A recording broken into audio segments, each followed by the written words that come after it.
कभी यूं भी तेरी याद मेरे जी से आती है, जैसे यादों की खुशबू किसी हिचकी से आती है। और हज़ारों खुशबुएं हैं दुनिया में, मगर उससे कमतर हैं जो किसी भूखे को सिकती हुई रोटी से आती है। इस शेर का क्या यूज़ है ये वीडियो में आगे पता चलेगा। तो गुड मॉर्निंग फ्रेंड्स, आज आप और हम एक बहुत बड़े और बहुत ज़रूरी टॉपिक पर बात करने जा रहे हैं। ज़रूरी इसलिए कह रहा हूँ क्योंकि कशमकश से भरी आज की इस दुनिया में हर एक इंसान को इसकी ज़रूरत है, चाहे वो पैसे वाला हो या गरीब हो, गोरा हो चाहे काला हो। क्योंकि हर इंसान की ज़िंदगी में साल दो साल में ऐसा मोड़ आ ही जाता है कि वो अपने आप को एक दोराहे पर खड़ा पाता है। बेइंतहा उसमें डिसबैलेंस चल रहा होता है। वो समझ नहीं पाता है कि क्या करूं, इधर जाऊं या उधर जाऊं, क्या सही है क्या गलत है। फैसला करना बड़ा कठिन हो जाता है। और ऐसे में कुछ लोग इंसानों से विचार विमर्श भी करते हैं, राय मशवरा करते हैं, मगर वो सेटिस्फिकेशन हासिल नहीं होता जो कि होना चाहिए। तो ऐसे हालात में आज बात करेंगे अपनी कशमकश, अपनी परेशानी का हल ईश्वर से लेने की, अल्लाह से लेने की। कैसा हो अगर इंसानों के बजाय खुद उससे राय ली जाए जिसने तमाम इंसानों को बनाया। उससे ज़्यादा काबिल तो इस ब्रह्मांड में कोई है ही नहीं। हमारी परेशानी का बेहतरीन हल देने वाला, बिल्कुल सही रास्ता दिखाने वाला। और आपके लिए ये करना बहुत ही आसान हो जाएगा अगर आप लॉ ऑफ अट्रैक्शन को जानते हैं और लॉ ऑफ अट्रैक्शन को अप्लाई करना जानते हैं। अगर आपका सबकॉन्शियस माइंड थोड़ा भी एक्टिवेट है, एकाग्र है, अगर आप विजुलाइजेशन करना जानते हैं, और सोने पे सुहागा तो यह है कि अगर आप ध्यान में उतरना जानते हैं, मेडिटेशन करना जानते हैं। क्योंकि अगर आप इन सब चीज़ों के बारे में जानते हैं तो आप बहुत अच्छे से कर जाएंगे, क्योंकि आप सबकॉन्शियस माइंड के गहराई के लेवल जानते हैं। क्योंकि आप अपनी भावनाओं से, अपने एहसास से जुड़ने के फ़ायदे समझते हैं। क्योंकि आप पॉजिटिव एनर्जी का इस्तेमाल जानते हैं। क्योंकि आप जानते हैं कि मन को एकाग्र करने से क्या होता है, इसलिए आप बेहतर तरीके से कर सकते हैं। मगर जो लोग इन सब के बारे में नहीं जानते वो ये ना समझें कि उनसे नहीं हो पाएगा, बस उन्हें थोड़ा सा ज़्यादा करना पड़ेगा।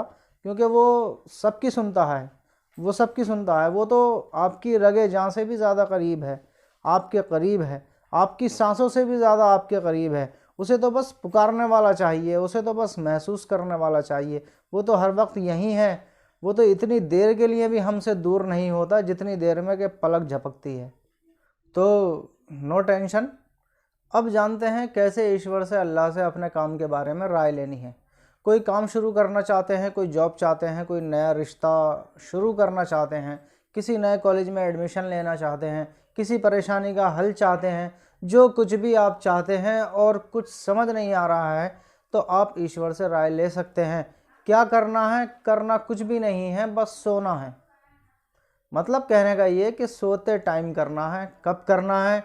जबकि बिल्कुल अब सोना ही है, कुछ भी नहीं करना है। ना बाथरूम जाना है, ना किसी से अब बातचीत करनी है, ना ही मोबाइल में खुजाना है। बस अब सिर्फ और सिर्फ सोना है। और भी बेहतर, और भी ज़्यादा अच्छा होगा कि कपड़े और बिस्तर गंदे ना हों, साफ़ सुथरे हों।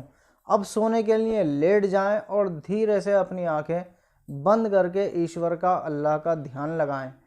थोड़ी देर में जब ध्यान ज़रा गहरा हो जाए, नींद के वक्त वैसे भी ध्यान जल्दी गहरा हो जाता है, तो ध्यान गहरा और मन एकाग्र होने के बाद ईश्वर को ध्यान में रखकर बिल्कुल ऐसे महसूस करना है जैसे आप ईश्वर से बात कर रहे हैं।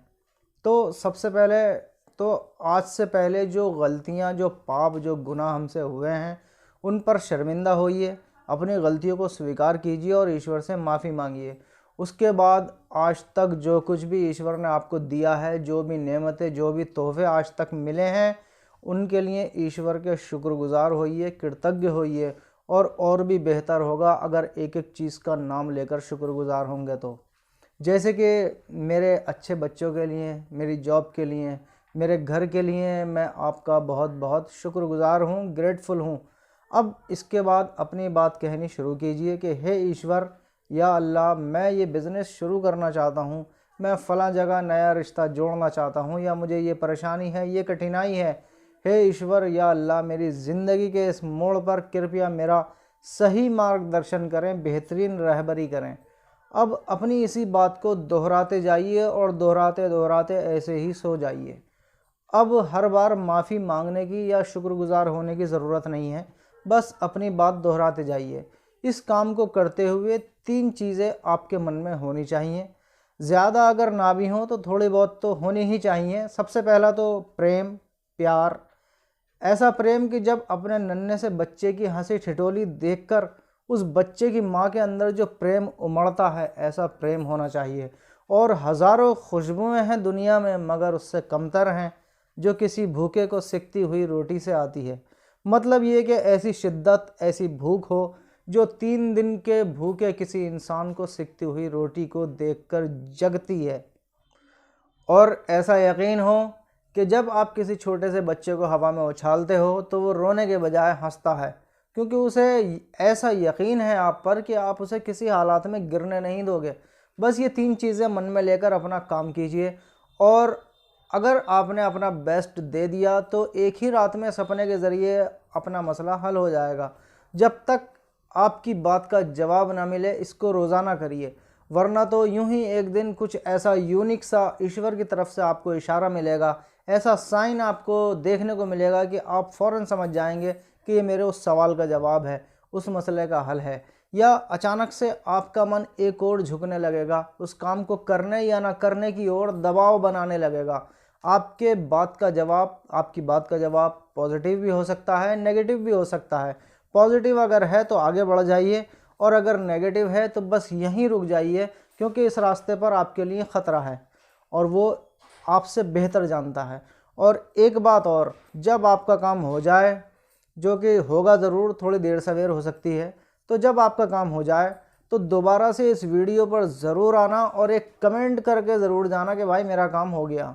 तो मेरे दोस्तों, इस वीडियो से आपको अगर ज़रूर हेल्प होगी, और अगर वीडियो अच्छी लगी हो तो यार लाइक करें, शेयर करें और कमेंट्स भी करें, और चैनल को भी सब्सक्राइब कर लें। तो मिलेंगे अगली वीडियो में, तब तक के लिए बाय बाय।